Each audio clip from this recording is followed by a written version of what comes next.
me?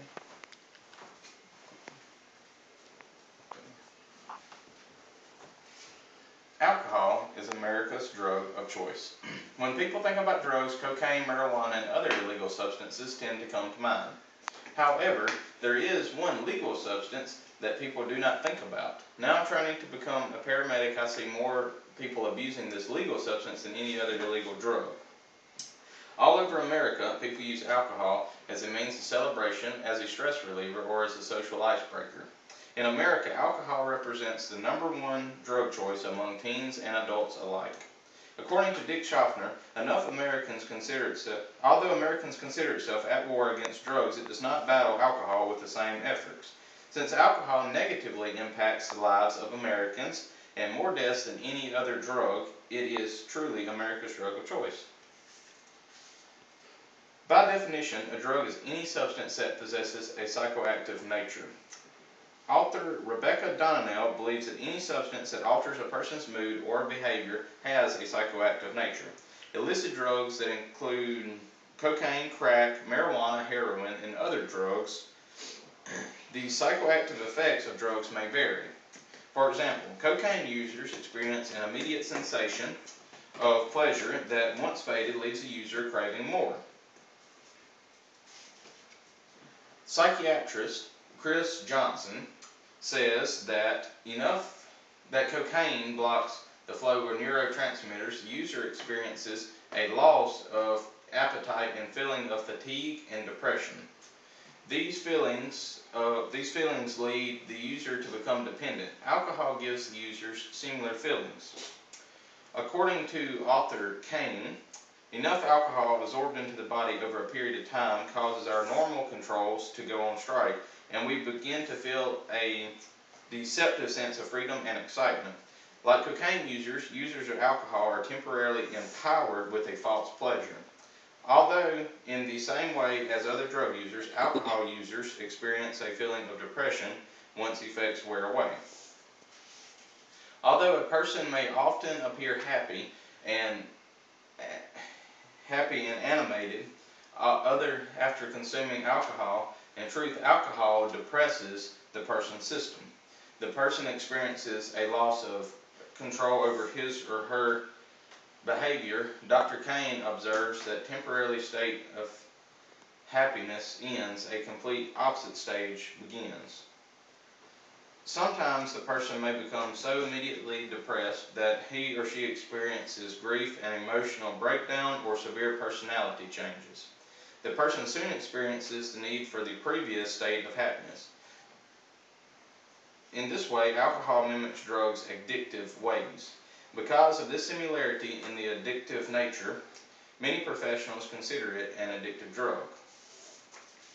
Milgram reports that approximately 6 million alcoholics live in America today, and almost another 4 million with alcohol-related problems. Schaffner states that he believes alcohol is included on the drug list. He writes, "You'll notice the term alcohol drugs in many places throughout my book. We use it to emphasize that alcohol is a drug, just like cocaine, marijuana, uppers, downers, or any mood-altering substance. Understanding the term addiction helps highlight alcohol's similarity to other drugs." Donnell says that addiction refers to the repeated use of a substance without the regard to the negative effects or impacts on one's life. Many people refer addiction to a substance as a chemical dependence. The term chemical dependence indicates that an individual is in infatuation with his or her drug choice. Schaffner writes about infatuation in choices and consequences. For the addict, using alcohol and drugs is a compulsion. Compulsion is a primary symptom of the disease of chemical dependence. Appears to reside within the old primitive brain that houses our strongest instincts to flee, fight, eat, drink, and reproduce. For the addict, the opposite compulsion to use chemicals is stronger than all 5 instincts combined. By taking a look at the tremendous impact alcohol has on lives as victims in America at large, one can see why professionals deem alcohol a drug. Donnell and Schaffner agree that alcohol drains the consumer's body of necessary vitamins and minerals. It disturbs cellular metabolism and changes the actions of many body systems, such as ones that control appetite. Oftentimes, the consumer feels only a little desire or more for alcohol while losing the desire for food. Therefore, the body suffers from missing nutrients. Alcohol also disrupts healthy brain functions. The brain must have a rich and adequate blood supply in order to function properly. This supply comes as a result of glucose metabolism.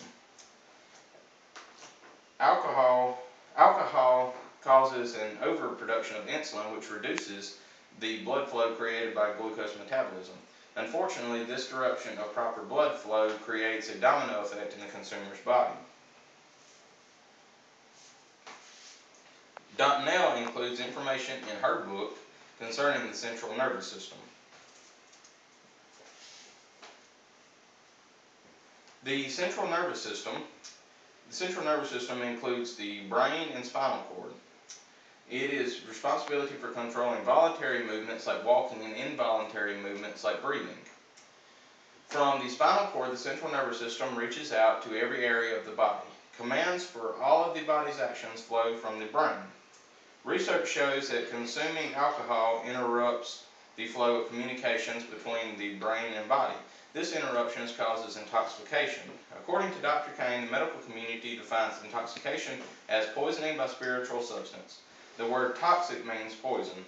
Therefore, like all drugs, alcohol is poisonous to the body even though it receives less attention than other drugs. Alcohol possesses the ability to completely destroy lives, just like drugs such as cocaine, but because of its legal status, it negatively